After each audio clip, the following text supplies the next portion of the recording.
Glory to your name today. In the name of Jesus we pray. Amen. Asseyez-vous. Groupe musical, merci. Asseyez-vous aussi. Alléluia. Alléluia. Est-ce que quelqu'un est dans la salle? Est-ce que quelqu'un est dans la salle? Est-ce que quelqu'un est dans la salle? Est-ce que quelqu'un est dans la salle? Est-ce que quelqu'un est dans la salle? Je peux entendre un amen très fort ce matin. Un amen puissant ce matin. Un amen amplifié. Un amen équalisé. Alléluia. Praise God. David a dit, je suis content quand on me dit, allons à la maison du Seigneur. Praise God. David trouvait toujours de la joie quand il s'agissait de venir à la maison de Dieu. Praise God. Vous savez, parfois, quand vous recevez tellement de Dieu et vous avez envie de partager la parole, vous ne savez plus quoi partager. Vous avez envie de tout donner à la fois. Mais le Seigneur va m'aider ce matin à donner la juste parole. Pas la bonne, mais la juste. Amen. Nous sommes partis de vaincre les manipulations de l'ennemi. Nous sommes venus dans le repos. Nous avons parlé de l'Esprit de Dieu les a menés au repos. J'aurais voulu continuer avec ça ce matin. Amen. Mais il y a une fraîche révélation qui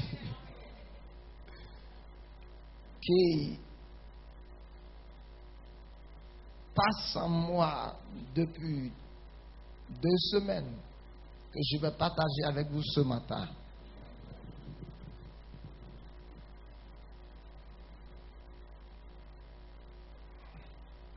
Comme l'archbishop Duncan Williams qui se présente toujours avec 2 messages. Et selon l'atmosphère, il voit lequel. C'est pour ça que je suis ici avec 2 agendas. Alors, le choc. Ce matin, je voudrais parler de...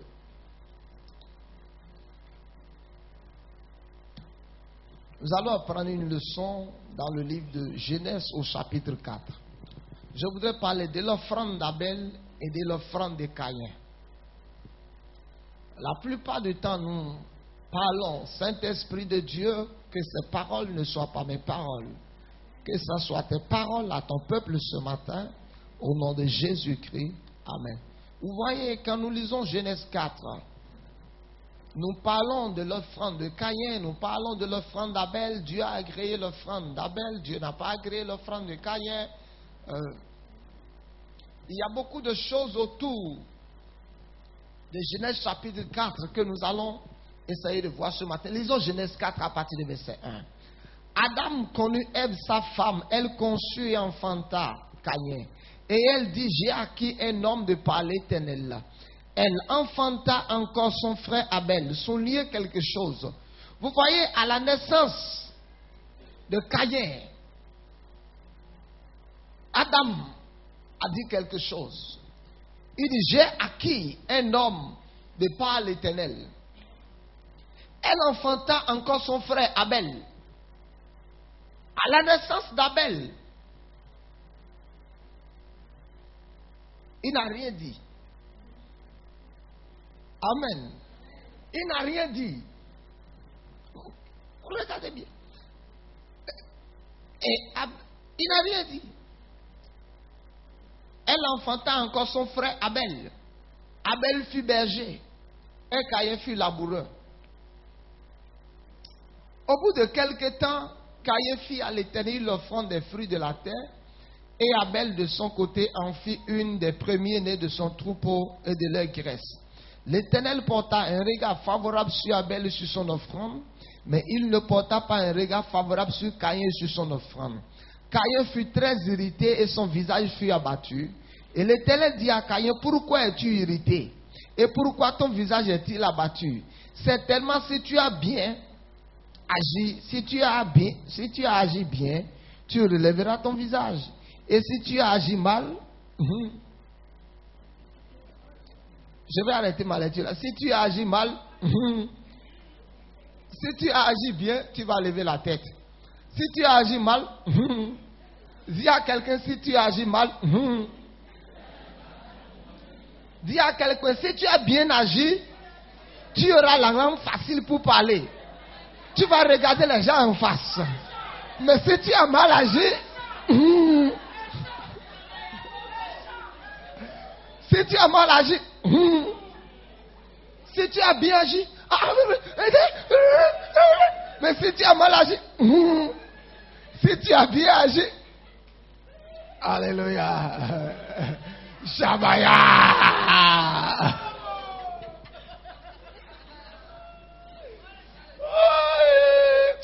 Dieu là est fort.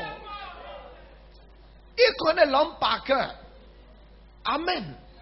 Il dit à Caïn, si tu as bien agi, tu vas bien lever la tête. Si tu as mal agi,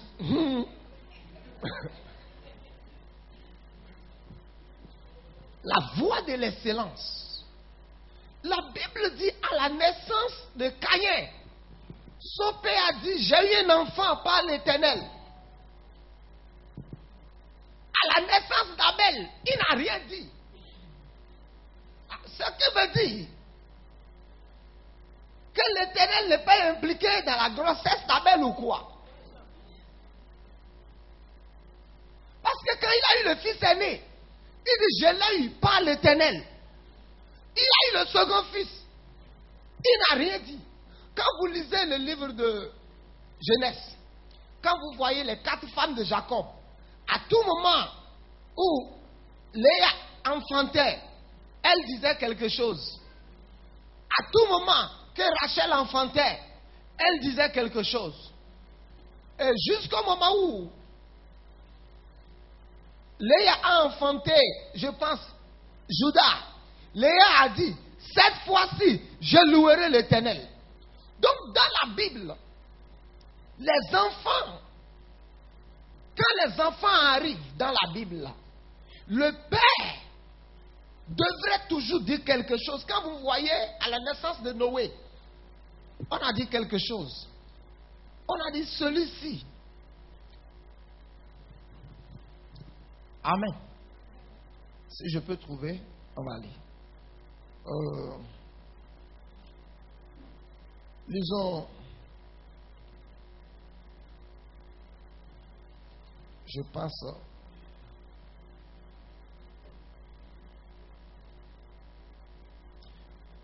Genèse 5, verset 27, 28, 29. Tous les jours de Methushélah furent de 969 ans, puis il mourut.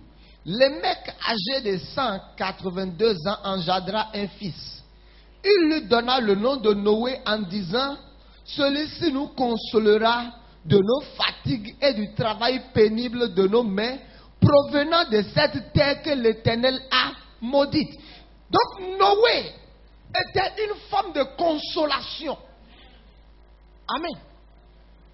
Noé était une forme de consolation que Dieu a envoyée sur la terre des vivants. Mais quand Adam a engendré Abel, il n'a rien dit. Amen. Il n'a rien dit. Mais par contre, Caïn, il dit ça. J'ai eu un homme de par l'Éternel. Autrement dit, Dieu m'a aidé à avoir celui-ci. Mais à la naissance d'Abel, il n'a rien dit. What a shock. J'ai commencé à fouiller mes différentes Bibles. J'ai commencé à fouiller. Et j'ai trouvé quelque chose.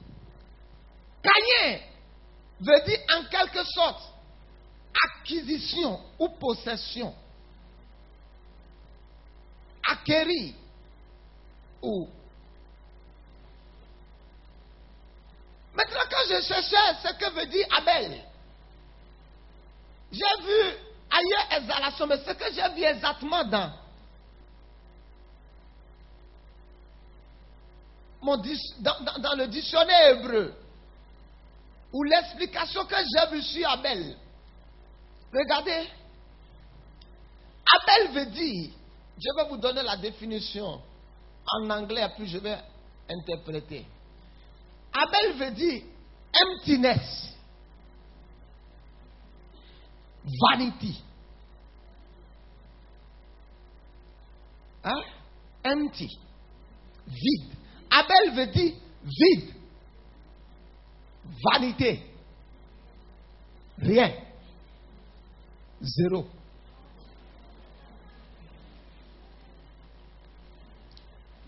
Amen. Abel veut dire rien. C'est pour ça, à sa naissance, son père n'a rien dit.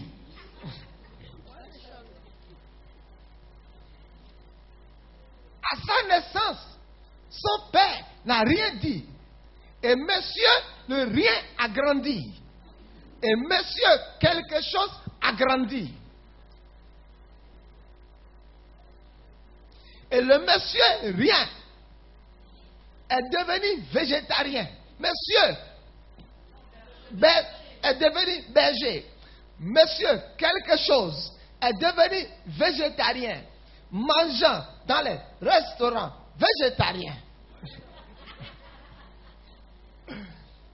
Praise God.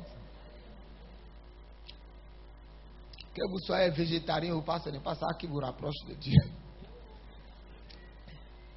Amen. Je veux te dire quelque chose ce matin. Est-ce que tu es dans cette salle et tu es rien? Si tu es dans cette salle ce matin et tu es rien, tu te trouves à l'étape de rien, j'ai quelque chose à t'annoncer de la part de l'Éternel. Ou de là où tu es étant rien, tu peux devenir quelque chose. Monsieur rien. Et un jour, monsieur rien et monsieur quelque chose ont dit à leur père, le jardin qui est là-bas, où il y a un ange qui nous empêche d'aller là-bas, là, c'est quoi? Adam dit, j'étais là-bas. Et après, j'ai trahi Dieu. Il dit, quand nous étions là-bas, tu n'avais plus besoin de cultiver. Toi, tu n'avais plus besoin de devenir laboureur. Tout était là-bas. Adam, sûrement, a dit à ses enfants ce qui s'est passé. Et les deux enfants ont voulu sacrifier à Dieu. Caïn ne va donner à Dieu que ce qu'il a. Parce qu'il est agriculteur. Abel va donner à Dieu ce qu'il a. Amen.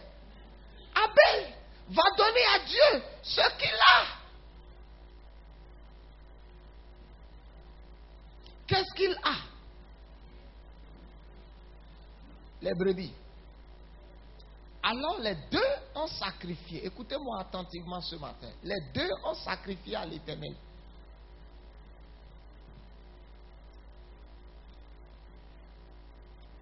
Dans le livre de Genèse,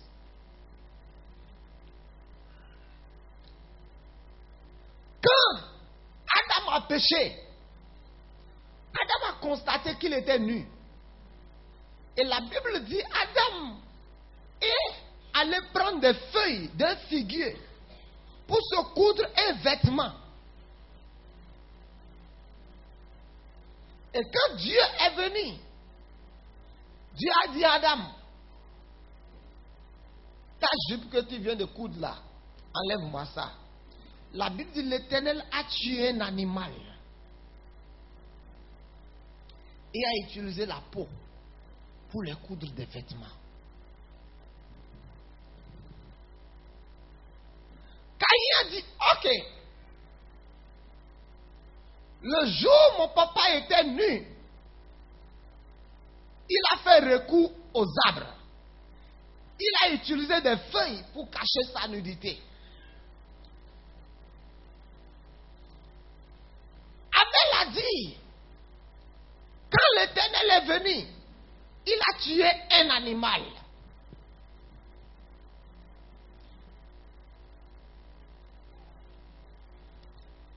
L'offrande de Caïn,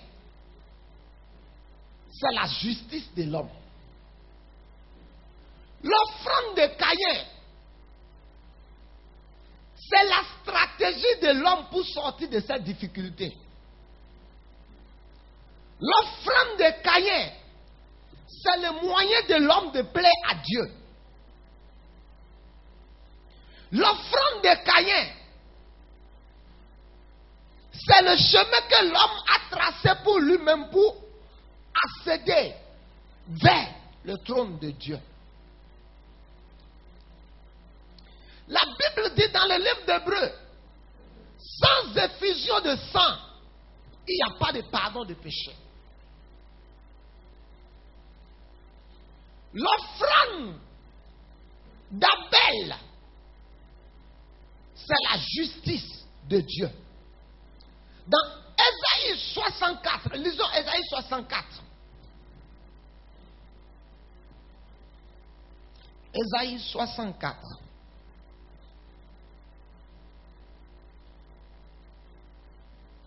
Verset 5, je pense.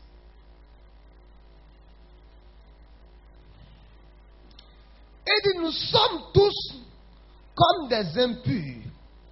Et toute notre justice est comme un vêtement souillé.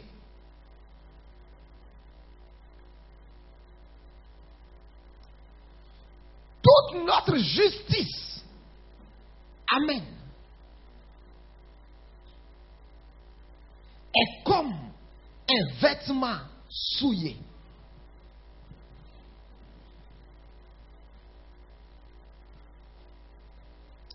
Amen. Alors,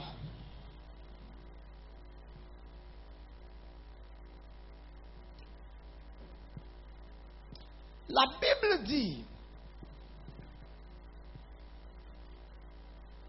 Abel a pris le premier-né, les prémices dans son troupeau. Amen. Lisons 2 Corinthiens 5. Je vais vous montrer quelque chose là. Le verset 21.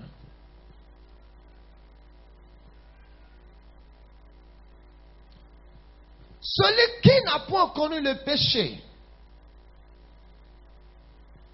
il l'a fait devenir péché pour nous, afin que nous devenions en lui justice de Dieu. Praise God. 2 Corinthiens 5, 21. Celui qui n'a point connu le péché, Dieu l'a fait devenir péché, pour que nous devenions en lui justice de Dieu. Donc nous sommes devenus la justice de Dieu sans rien faire, parce que seulement nous avons cru. Amen. Et la Bible dit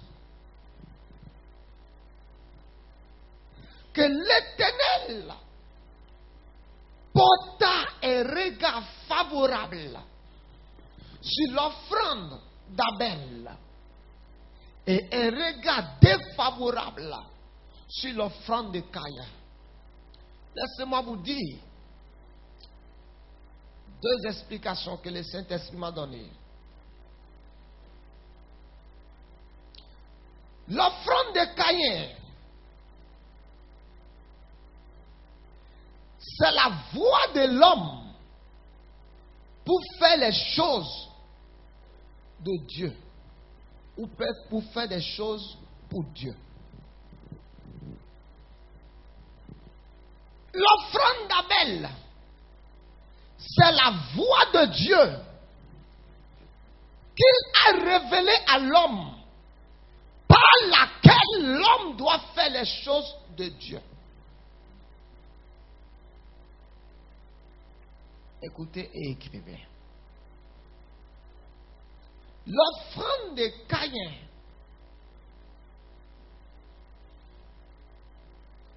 c'est la voix de l'homme pour faire les choses de Dieu. Le moyen que l'homme a à sa disposition, ou le moyen que l'homme se cherche, ou le moyen que l'homme invente pour faire les choses de Dieu.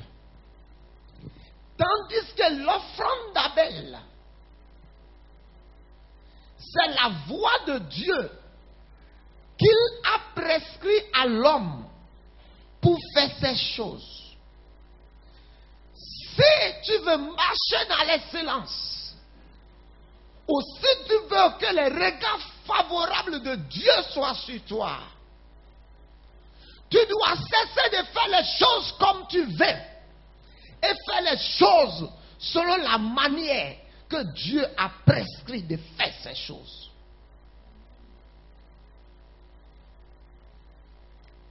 La Bible dit, pour être sauvé, tu n'as pas besoin de pénitence.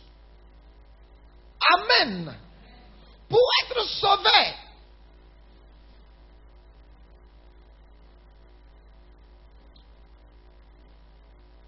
tu n'as pas besoin de neuvaine. Pour être sauvé,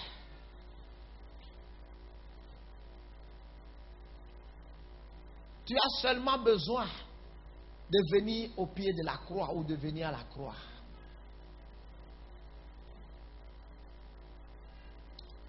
Pour être sauvé, la Bible dit, c'est en croyant du cœur qu'on parvient à la justice. Et c'est en confessant de la bouche qu'on est sauvé.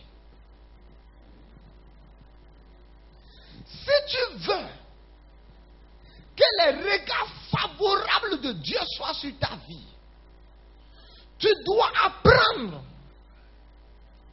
à faire les choses de Dieu par le chemin qu'il a révélé dans sa parole de faire ces choses, et non le chemin que les hommes ont tracé sur la terre, le chemin que les hommes ont écrit dans des livres, non des chemins que les hommes ont imaginés, qu'en faisant ça, on peut atteindre Dieu. Tu dois mettre de côté ces choses et emprunter la voie juste et la voie légale. Maintenant, regardez ce qui s'est passé.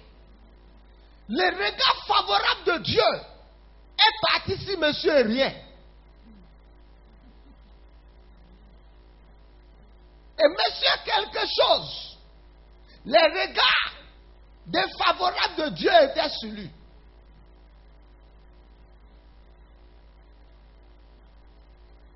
Laisse-moi te dire une chose. Quel que soit ce que tu as aujourd'hui, quand tu vas te mettre à faire les choses à ta manière, ou de la manière qui te semble bonne, de la manière qui te semble juste, de la manière qui te semble nécessaire, importante, tu vas priver ta vie des regards favorables de l'Éternel. Et toi, tu es quelque chose aujourd'hui, tu deviendras rien demain. Et le monsieur est rien aujourd'hui, qui n'a rien, rien que personne ne considère. Lui, il va prendre le chemin de Dieu.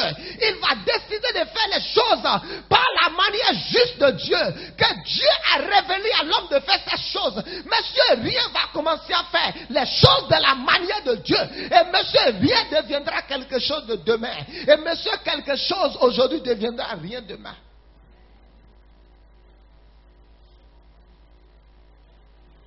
Maintenant, la Bible dit l'Éternel.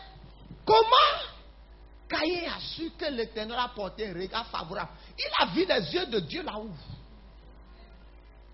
Comment il a su que l'Éternel a porté un regard favorable sur le front de son frère? Amen. Comment il a su? Le troupeau de Abel a commencé à se multiplier. Ce troupeau était en bonne santé. Praise God. Il y avait des brebis. Les brebis d'Abel avaient d'un bon point. Les récoltes de Caïn avaient commencé à diminuer. Les récoltes de Caïn avaient commencé à diminuer. Quand Caïn venait quelque part, il voyait des asticots, il voyait des sauterelles, les gélèques. Et il appelle Abel. Abel vient. Abel dit, ah, tu sais, dans mon troupeau, il y a quelque chose que je ne constate pas. Maintenant, mes brebis qui donnaient naissance à une brebis, deux maintenant, elles font 4, 5.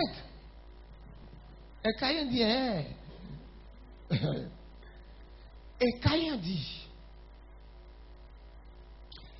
si la vie d'Abel et le troupeau d'Abel se multiplient de la sorte, si Abel, maintenant regardez-moi, je m'en vais quelque part. Si Abel a de la joie de cette manière, si tous les jours tu vois Abel, il a un beau sourire, toujours en train de dire Dieu est bon, ça veut dire que le regard favorable de l'Éternel est sur lui. Dieu avait dit à Caïn, si tu as agi bien, tu auras la joie dans ton visage, tu auras un bon visage. Mais depuis là, Caïn n'avait plus la joie dans son visage. Est-ce que tu t'es déjà posé la question de savoir pourquoi tu as perdu la joie? Est-ce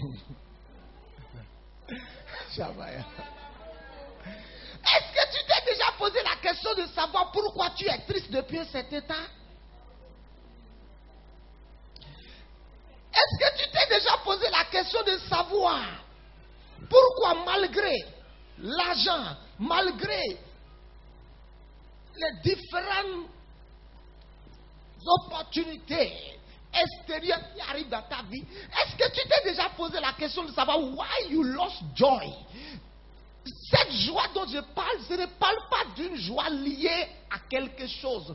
Je parle d'une joie que le Saint-Esprit génère dans ton cœur. Il dit, si tu as bien agi, tu vas relever ta tête. Mais si tu as mal agi, il y a quelqu'un, si tu as mal agi,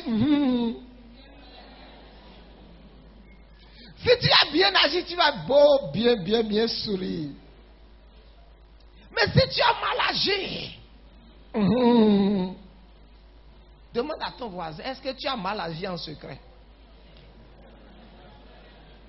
Dis-lui.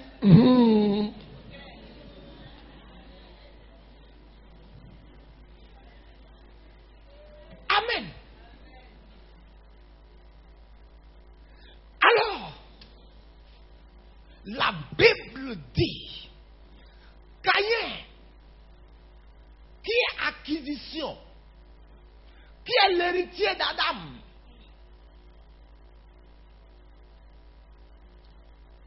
a commencé à avoir de la haine dans son cœur contre son frère.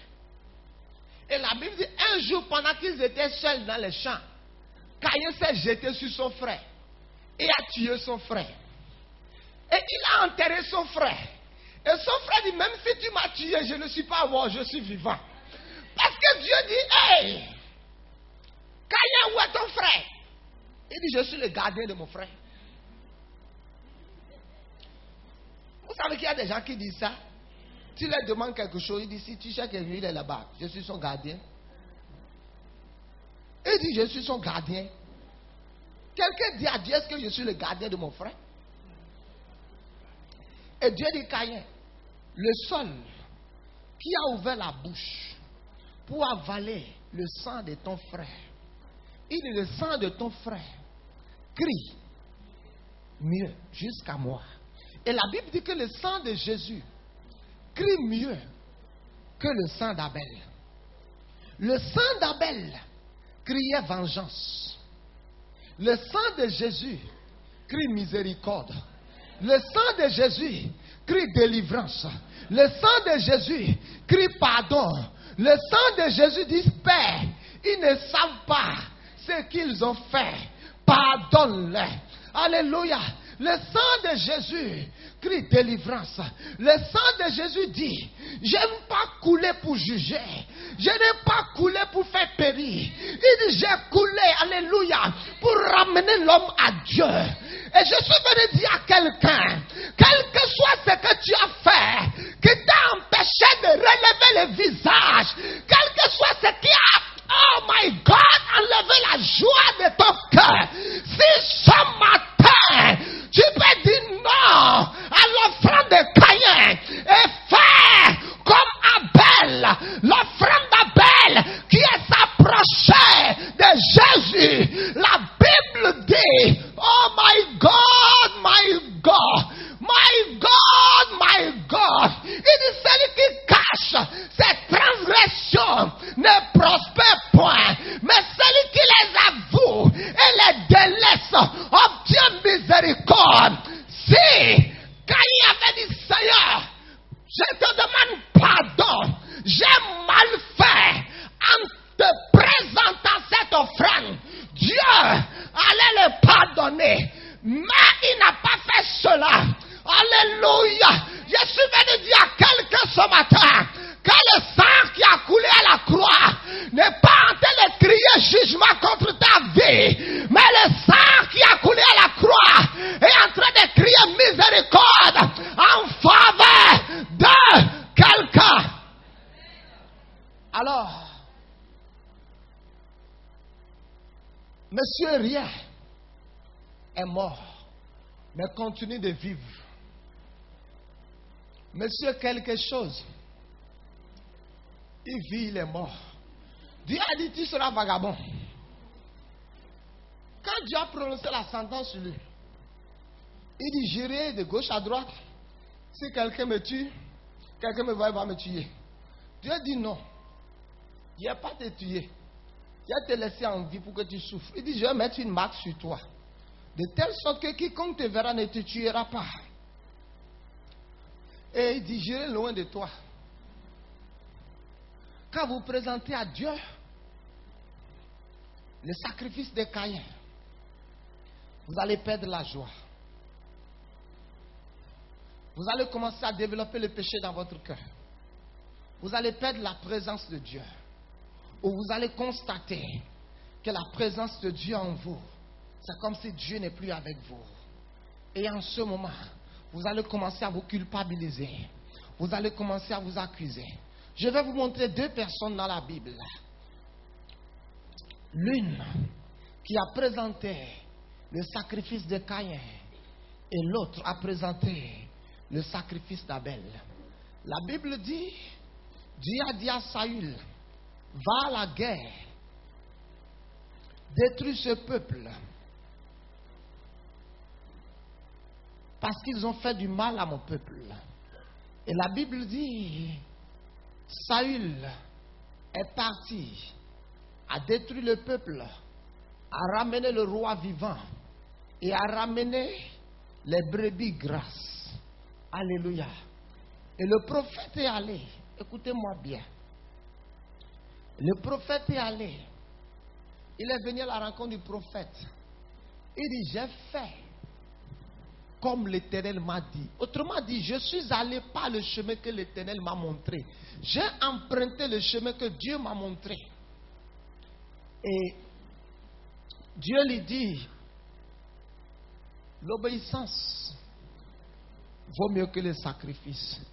Le sacrifice d'Abel, c'est l'obéissance. Le sacrifice de Caïn, c'est le sacrifice. Le sacrifice d'Abel, c'est l'obéissance. Le sacrifice de Caïn, c'est le sacrifice.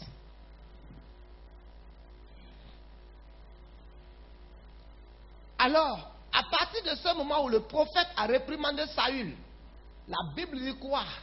Que Saül avait un mauvais visage. Saül voulait tuer David, il voulait tuer Samuel, il voulait tuer les sacrificateurs, il voulait tuer tout le monde dans la ville. Un jour, David a péché. Amen. Il a pris la femme d'Uri. Et le prophète est venu.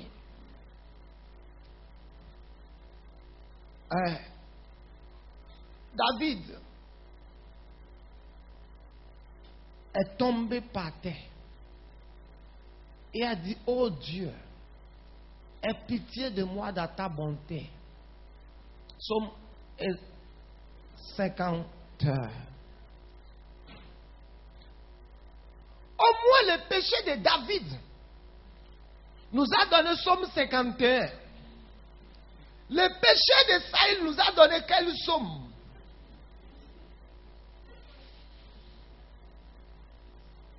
Et David a dit quoi? David a dit, les pécheurs viendront à toi. Le péché de Saül a amené Saül à détruire les sacrificateurs dans la ville. Il a mal agi. Et comme il a mal agi, le mal a pénétré son cœur. Si tu as mal agi, dis à quelqu'un, si tu as mal agi,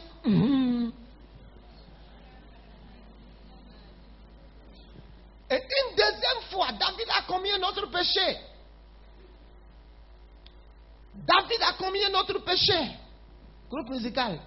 Si vous avez bien agi, vous allez relever la tête correctement. Si vous avez mal agi, un autre jour, David a péché. Dans 2 Samuel chapitre 22, 23, 24. Et la Bible dit que Dieu avait commencé à détruire la ville. Et le prophète est allé chez David. Il dit, monte dans l'air d'Aravna. Va offrir à l'Éternel un sacrifice. Et David est allé là-bas. Et Aravna dit, oh roi, vis éternellement. Il dit, qu'est-ce que tu es venu faire ici? Il dit, je suis venu offrir à l'Éternel un sacrifice. Il dit à mon roi, prends le chat, prends tout, cadeau. Cadeau, et Jésus donne tout, cadeau. Vous savez, le jour là, j'étais là. En esprit. Monoukou a pris le micro le jour là. Et a dit à Meshach, clavier, cadeau, Jéhovah, cadeau. Et David a dit, Monoukou, ja. Jéhovah, cadeau. Amen. Il dit, aujourd'hui, il n'y a pas cadeau. Il dit, je ne vais pas offrir à l'Éternel quelque chose qui ne coûte rien. L'offrande de Caïn, c'est quelque chose qui ne coûte rien. Ok. Pourquoi souvent, quand vous voulez offrir des habits, parfois des frères, des sœurs dans l'église, pourquoi c'est rien que nous donnons? C'est le sacrifice de Caïn. Pourquoi quand tu as pris les riens, tu n'as pas mélangé les riens?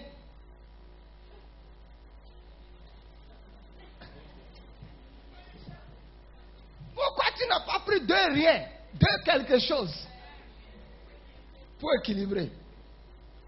Rien. Amen. Et c'est à cause de ces petites choses que beaucoup d'entre nous, nous sommes passés à côté. Nous avons perdu la joie sans savoir exactement pourquoi nous avons perdu la joie. Alors David, la Bible dit, a acheté le tour chez Aravna à 50 cycles d'argent. Et la Bible de l'Éternel fut apaisée. Autrement dit, les regards défavorables de l'Éternel ont été détournés d'Israël.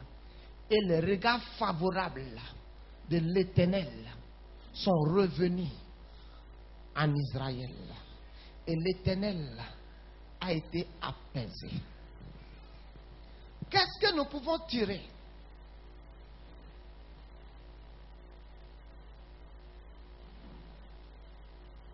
J'ai compris que la vie chrétienne,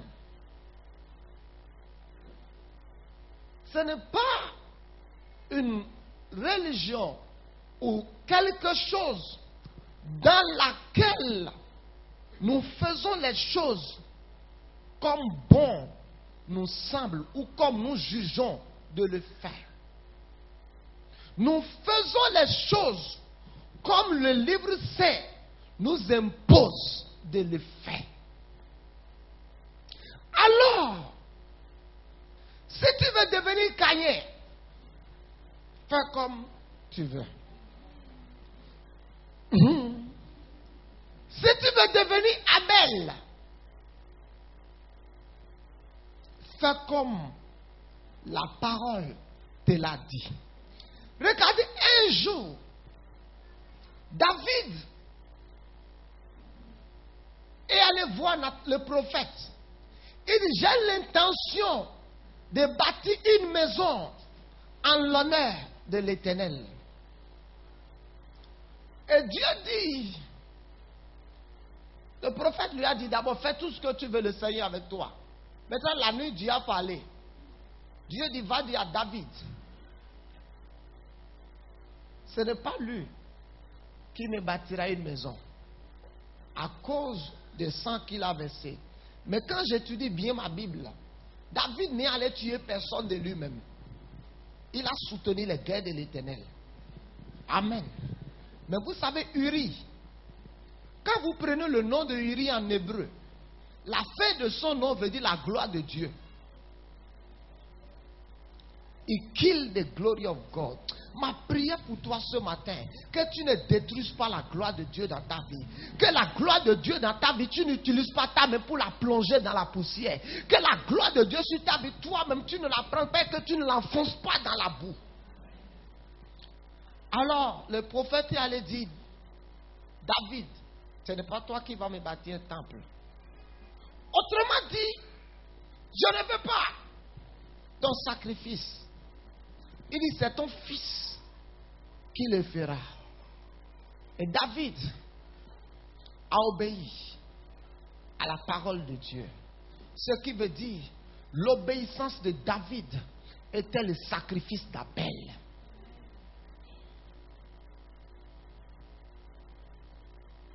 L'obéissance de David était le sacrifice d'Abel.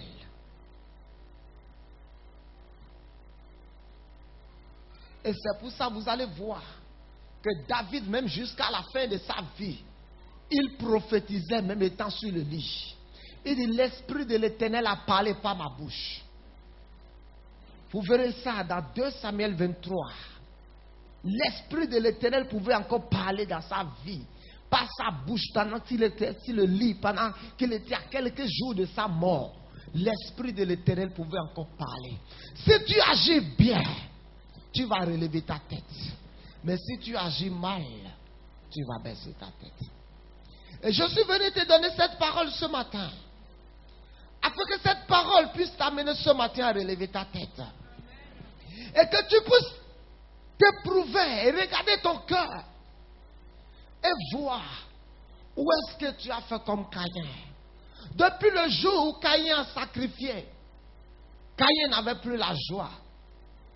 La joie n'était plus dans son mariage. La joie n'était plus dans sa maison. La joie n'était plus dans tout ce qu'il avait. Et Dieu même pouvait constater et dire, Caïn, si tu as bien agi, tu vas relever la tête. Mais si tu as mal agi,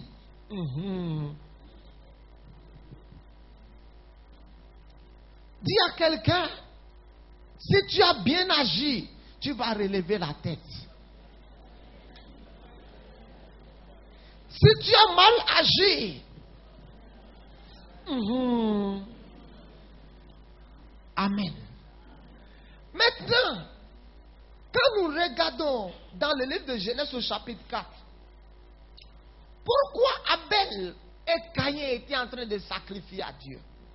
Puisqu'en ce temps, il n'y avait pas de problème comme aujourd'hui où peut-être qu'Abel priait pour que Dieu lui donne une femme, peut-être que Caïn priait pour que Dieu lui donne un travail.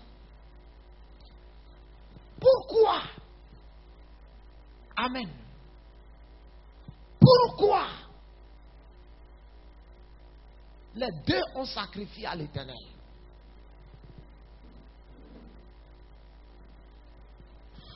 Pourquoi quand Caïn voulait sacrifier à l'Éternel, il a consulté sûrement son père Adam, et Adam lui dira, quand nous avons péché, nous avons utilisé des feuilles pour cacher notre nudité. Mais quand Dieu est arrivé, Dieu n'a pas apprécié. Dieu a tué un animal. Ce qui veut dire que Adam savait que Dieu avait quelque chose à avoir avec le sang. Pourquoi Caïn ne pouvait pas dire à son frère, je vais te donner de la provision. En échange, tu vas me donner une brebis que je vais sacrifier. Comme notre Père nous a enseigné que Dieu a sacrifié une brebis pour les péchés. Parce que la Bible dit que Jésus, l'agneau de Dieu, a été immolé avant la fondation du monde. L'agneau a été immolé avant la chute des péchés. L'agneau a été immolé avant le péché dans le jardin d'Éden. Ce qui veut dire, alléluia, que Dieu avait quelque chose nécessairement à voir avec le sang que Adam connaissait. Mais Caïn, peut-être que la provision qu'il a, parce que maintenant la Bible dit qu'Abel a sacrifié à l'Éternel dans ses premiers-nés. Mais la Bible dit que Caïn a juste sacrifié les fruits de la terre. Est-ce que c'est dans les prémices ou dans les meilleurs, où il a juste pris le panier, il a mis ça dedans, il a pris? La Bible ne l'a pas mentionné. Ce qui veut dire que ce que Caïn a sacrifié à l'Éternel, ce n'était pas d'abord le genre de sacrifice que Dieu aimait, et d'abord cela n'avait pas aussi de valeur devant Dieu. Écoute-moi, à tout moment, ou si tu veux que constamment ta vie soit agréable à l'Éternel, ne change pas de chemin, reste sur le chemin de la parole, emprunte le chemin de la parole, fais les choses de la manière biblique, fais les choses de la manière biblique. Au début, Dieu m'a dit quelque chose, il m'a dit, mon fils, pendant que j'ai rentré dans le ministère, il m'a dit, regarde et fais selon le modèle céleste, ne fais pas le ministère de la manière dont tu vois les gens le font de tous côtés. Il dit, n'imite pas les gens, ne fais pas ce que les gens font, mais fais ce que moi je te dirai de faire. C'est pour ça ce que je fais, alléluia. Je m'en fous si l'autre le fait comme ça, je m'en fous si l'autre le fait de cette manière. Moi je veux seulement le faire de la manière céleste, de la manière divine, de la manière biblique. Et en ce que je le fais, quand je le fais de la manière biblique, divine et céleste, les regards favorables de l'Éternel seront constamment sur ma vie. Dis à quelqu'un, apprends à faire les choses de la manière biblique. Alléluia. Si tu as bien agi, tu vas relever la tête. Si tu as mal agi,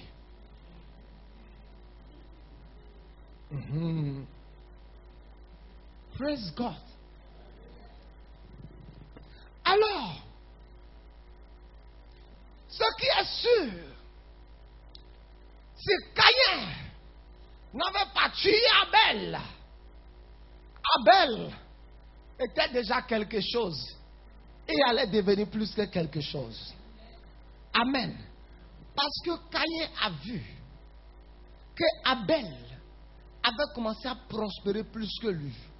Cela a amené la jalousie dans son cœur et il a tué son frère. Je suis venu te dire, lui c'est Abel. Amen. Toi tu n'es pas le modèle du premier Abel. Alléluia. Tu as l'image du deuxième Abel qui est Jésus, qui n'est pas tuable. Si Caïn se lève étant jaloux, je te dis que Caïn ne pourra pas te tuer. Si la jalousie de Caïn se manifeste contre toi, même si tu es seul dans les champs avec Caïn, Caïn ne pourra pas te tuer. Écoutez, si on doit parler, la Bible dit tout ce qui est né de Dieu triomphe du monde. Caïn est en réalité ce qui est né de Dieu. Et Abel, rien. Mais rien est devenu quelque chose. Et quelque chose est devenu vagabond.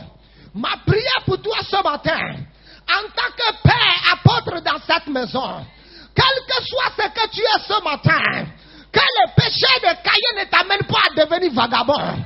Que le péché de Caïn ne t'amène pas à devenir rien. Que le péché de Caïn ne se retrouve pas dans ta vie. Que le péché de Caïn ne passe pas la nuit devant ta porte. Que le péché de Caïn ne visite pas ta maison. Que le péché de Caïn ne visite pas ton cœur. Et toi aujourd'hui, qui est rien dans ta maison, rien dans ta famille, rien dans cette société, rien au marché, où les gens te regardent et disent, lui là il n'est rien. Écoute-moi, si tu décides ce matin d'emprunter le chemin d'Abel, de faire les choses de façon biblique, les mêmes personnes qui sont en train de dire tu n'es rien, demain ils viendront te dire tu es quelque chose. Demain ils viendront te dire tu es quelque chose. Dis je suis quelque chose. Je ne suis plus rien. Je suis quelque chose.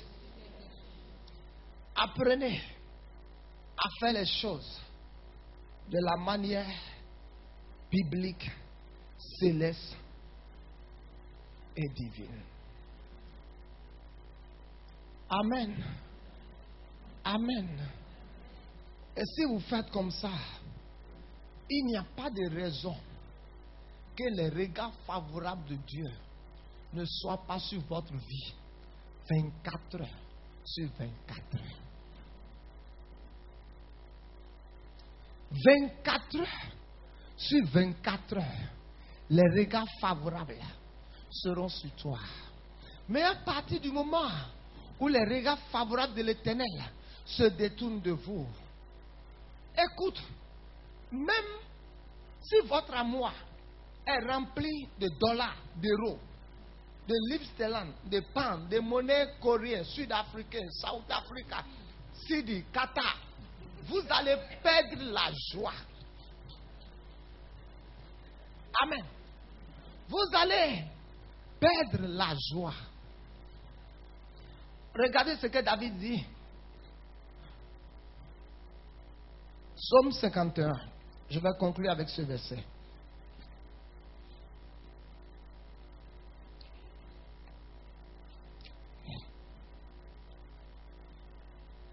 Psaume 51.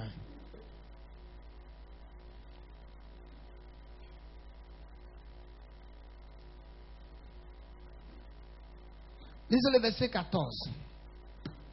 Regarde ce que David dit. Il dit, rends-moi la joie de ton salut et qu'un esprit de bonne volonté me soutienne. J'enseignerai tes voies à ceux qui les transgressent et les pécheurs reviendront à toi.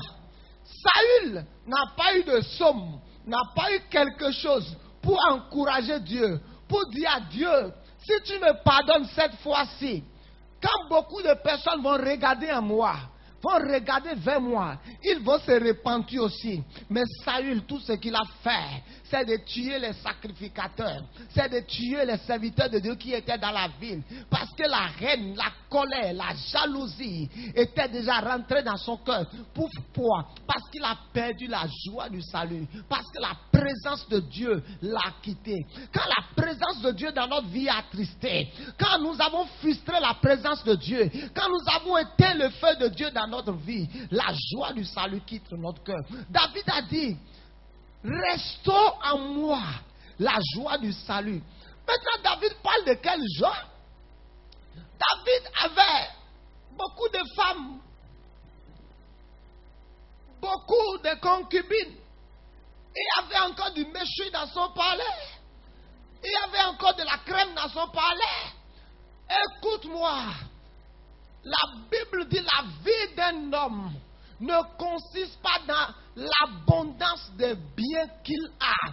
L'abondance ne veut pas nécessairement dire que tu es béni. Tu peux être dans l'abondance et tu es le plus malheureux des malheureux. Si tu n'as pas la présence de Dieu avec toi, si tu n'as pas la joie du Saint-Esprit dans ton cœur, si tu n'as pas la joie, alléluia, la joie ineffable et glorieuse dans ta vie, dans cette joie ineffable et glorieuse, il y a la paix dans ta maison. Parce que Jésus est celui qu'on appelle le prince de la paix. Alléluia. S'il est celui qu'on appelle le prince de la paix, je ne dirai plus à Dieu de me donner la paix. Parce que le prince de la paix réside en moi. Alléluia. Quand nous constatons que nous n'avons pas la paix, c'est que le prince de la paix qui est en nous, nous sommes en querelle avec lui.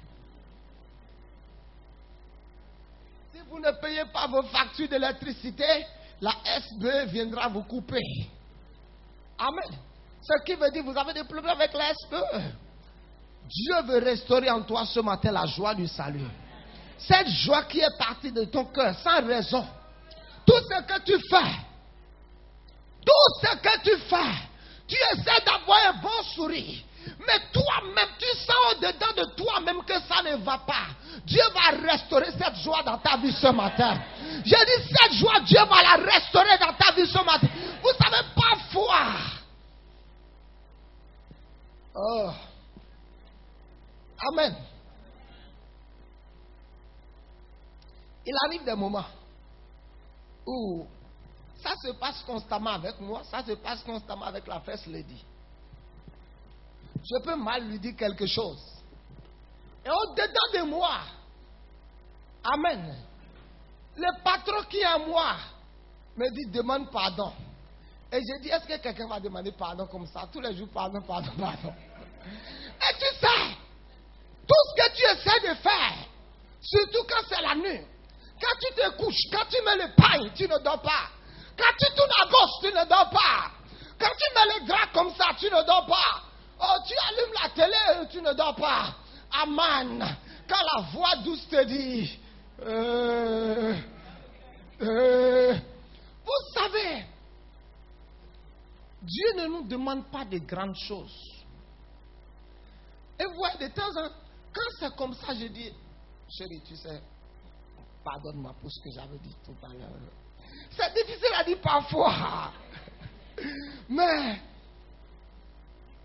il faut dire, tu n'as pas besoin d'acrobatie. Instantanément, you will feel joy. C'est-à-dire, ton cœur fait pousse. Amen. Écoute-moi. Est-ce que demander pardon, c'est transporter 20 kilos de viande sur la tête? Pourquoi tu as des difficultés à demander pardon? C'est pour ça que tu n'as pas la joie dans ton cœur.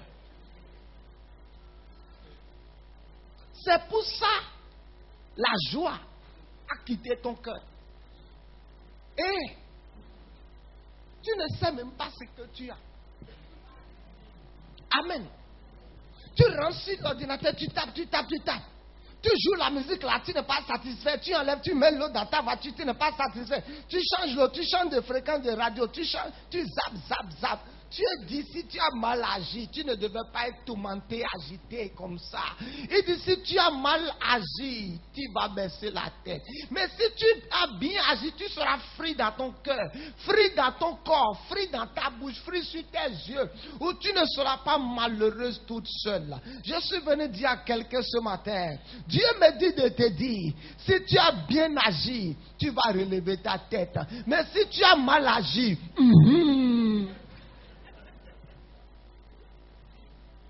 La conclusion de mon message, si tu as mal agi, et si j'ai mal agi, qu'est-ce que je dois faire? Seigneur, j'ai mal agi. Je ne veux pas que tu me dises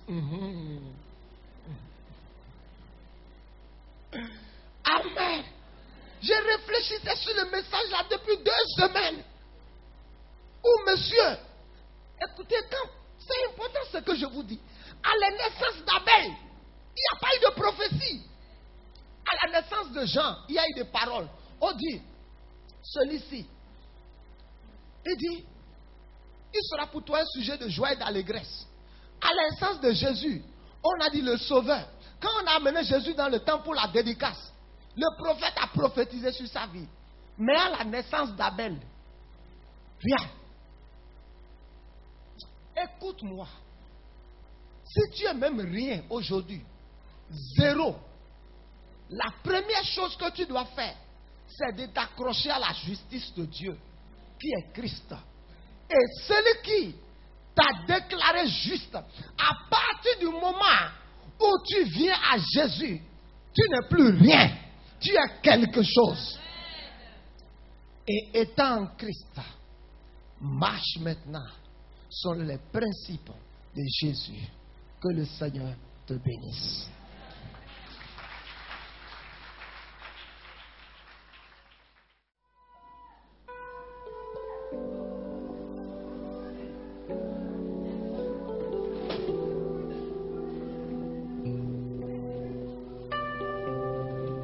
Merci Seigneur.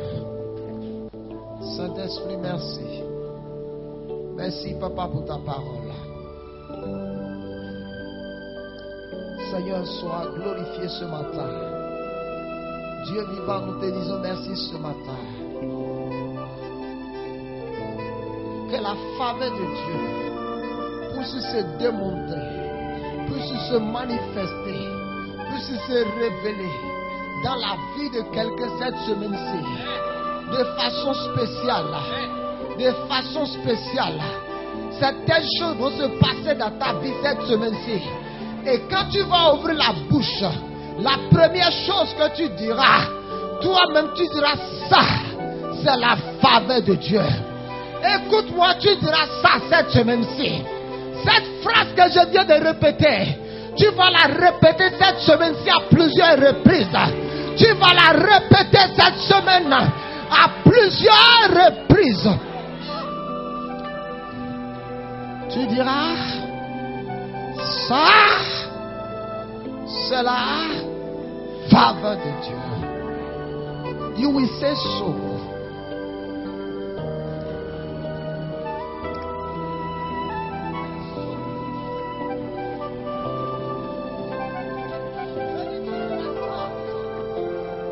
Ça, c'est la faveur de Dieu. Quelqu'un dira ça cette semaine-ci. Non pas une fois, non pas 2 fois, non pas 3 fois. Tu le diras autant que tu voudras. Parce que la faveur fera certaines choses dans ta vie cette semaine-ci. Et toi-même, tu vas ouvrir la bouche et tu diras ça, c'est la faveur de Dieu. My God, Father, we thank you. We bless your name, Jesus.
in the house. My God, my God. My God, my God.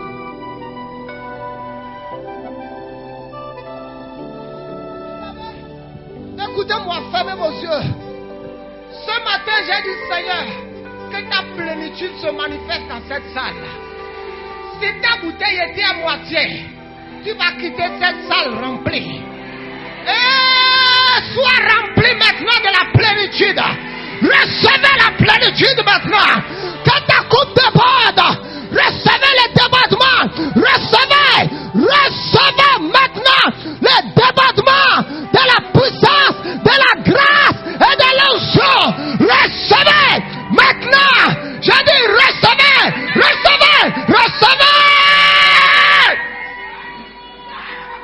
Je dis recevez maintenant. Recevez maintenant. Je dis maintenant recevez la plénitude. La plénitude de sa grâce. La plénitude de sa notion. La plénitude.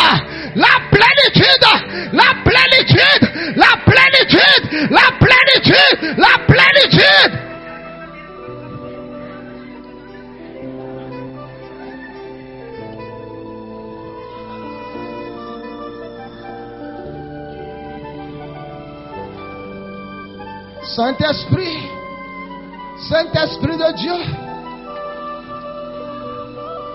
Saint-Esprit.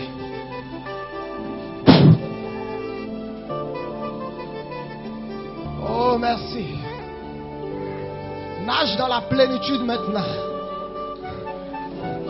Nage maintenant dans la plénitude.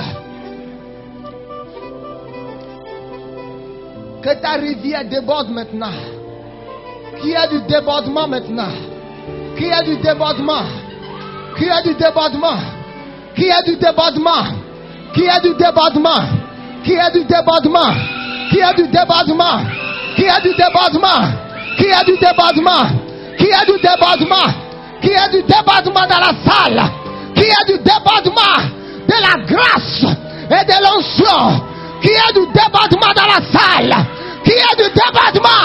Qu'il y ait du débordement de la grâce, de la puissance et de l'onction. Qu'il y ait le débordement.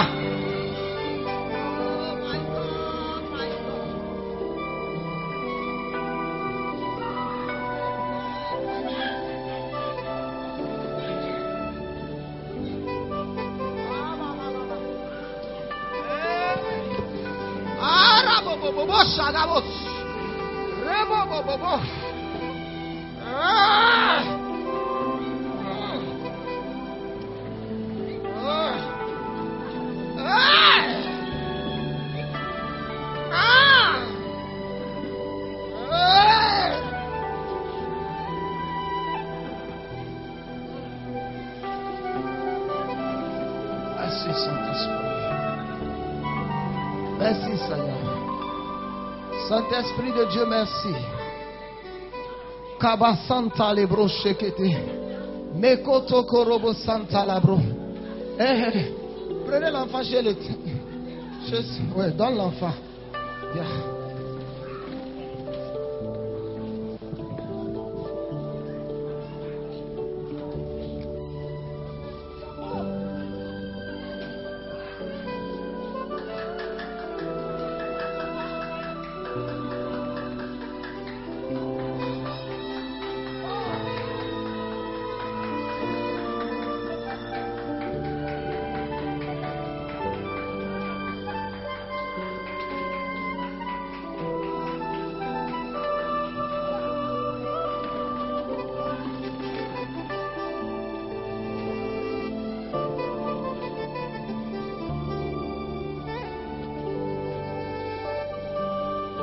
Ton torrent était asséché, c'est rempli d'eau ce matin.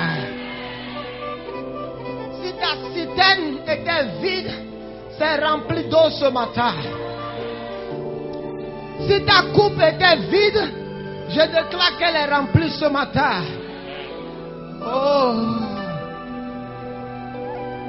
Tout ce qui était à moitié dans ta vie, qui est le débordement, qui est la plénitude, qui a la plénitude, marche dans la plénitude de Dieu tout au long de cette semaine. Soyez bénis. Que le Seigneur vous bénisse. À mercredi prochain.